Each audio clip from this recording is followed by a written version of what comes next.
Les crises dans la politique japonaise commencent souvent discrètement. Tout semble calme dans les rues et dans la vie quotidienne, mais sous la surface, de puissants courants circulent. Cependant, à l'été 2025, ces eaux tranquilles se sont soudain transformées en vagues gigantesques. Shigeru Ishiba, chef du Parti libéral-démocrate, PLD, a annoncé qu'il démissionnerait de la fonction de Premier ministre et de la direction du parti après les élections à la Chambre haute organisées en juillet, et le gouvernement a officiellement démissionné. En apparence, il ne s'agissait que d'une défaite électorale, mais les raisons de cette démission étaient bien plus complexes. Alors, qu'est-ce qui a poussé le chef de longue date du parti politique le plus dominant du Japon à prendre une décision si critique? Et comment cette évolution allait-elle affecter l'équilibre politique, l'économie et les attentes de la population? Les élections à la Chambre des conseillers du 20 juillet étaient essentiellement un test pour le gouvernement. Les résultats n'ont pas été à la hauteur des attentes. Le PLD et ses partenaires de coalition n'ont pas réussi à conserver leur majorité à la Chambre. Il ne s'agissait pas seulement d'une perte numérique, mais d'une situation qui limitait sérieusement la capacité législative du gouvernement.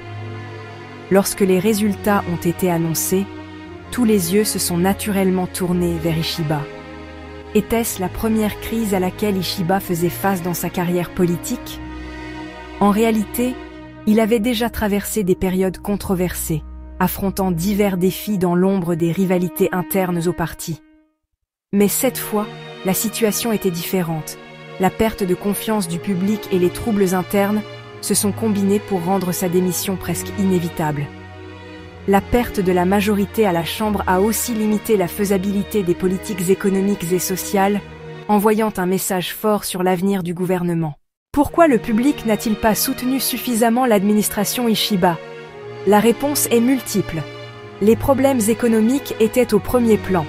Lors de la reprise post-pandémique, le ralentissement, la hausse des coûts de l'énergie et les pressions inflationnistes touchaient directement la vie quotidienne.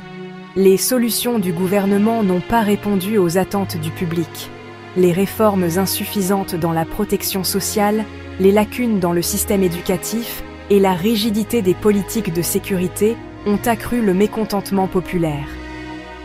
L'opposition au sein du parti a affirmé qu'Ishiba était insensible aux besoins du peuple et que sa vision était insuffisante. La défaite électorale a rendu tous ces problèmes visibles et un dirigeant ayant perdu la confiance du public s'est retrouvé sous la pression, tant dans le parti que dans la société. Ishiba a déclaré ouvertement que sa démission était le résultat de ces raisons multiples. Les réactions du public et des marchés à la démission ont été variées. Certains considéraient la décision d'Ishiba de prendre ses responsabilités et de démissionner comme positive. Au Japon, la culture politique de la démission est forte et il est perçu comme honnête et responsable qu'un chef non performant se retire.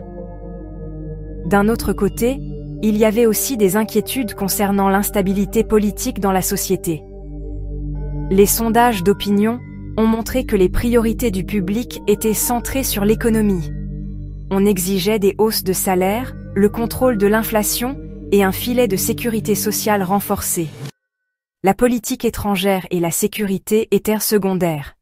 Les marchés ont connu des fluctuations à court terme, le yen a perdu de sa valeur, et les investisseurs en actions ont agi prudemment.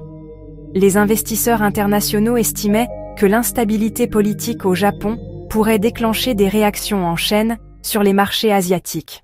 Des questions concernant l'avenir sont également apparues. Qui remplacerait Ishiba?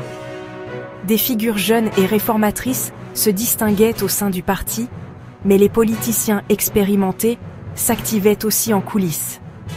Cette course à la direction n'était pas qu'une affaire de parti, mais le début d'une ère nouvelle qui déterminerait l'avenir du pays. On ne s'attendait pas à ce que le nouveau cabinet opère des changements radicaux en politique étrangère, mais des différences de ton pourraient émerger.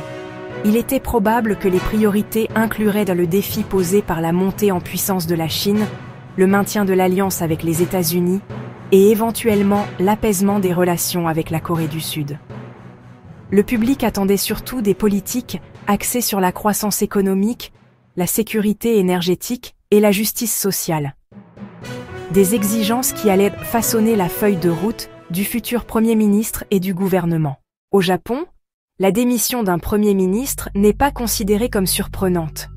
À travers l'histoire, des défaites électorales et la pression populaire ont évincé des dirigeants.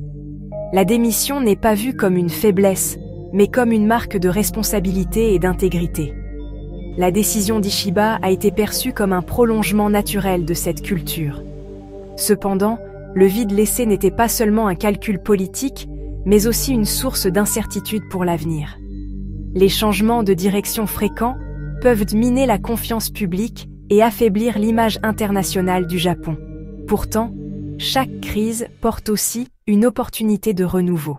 La démission de Shigeru Ishiba n'est pas seulement une fin, mais aussi le signe d'un nouveau départ. L'écart entre les attentes du public et la réalité politique doit être réévalué. Les problèmes économiques, les insuffisances de la protection sociale et les pressions internationales posent un chemin difficile pour le nouveau dirigeant. Mais dans la culture politique japonaise, chaque démission n'est pas un effondrement, mais une occasion de renaissance. Cette fois-ci, l'espoir est grand.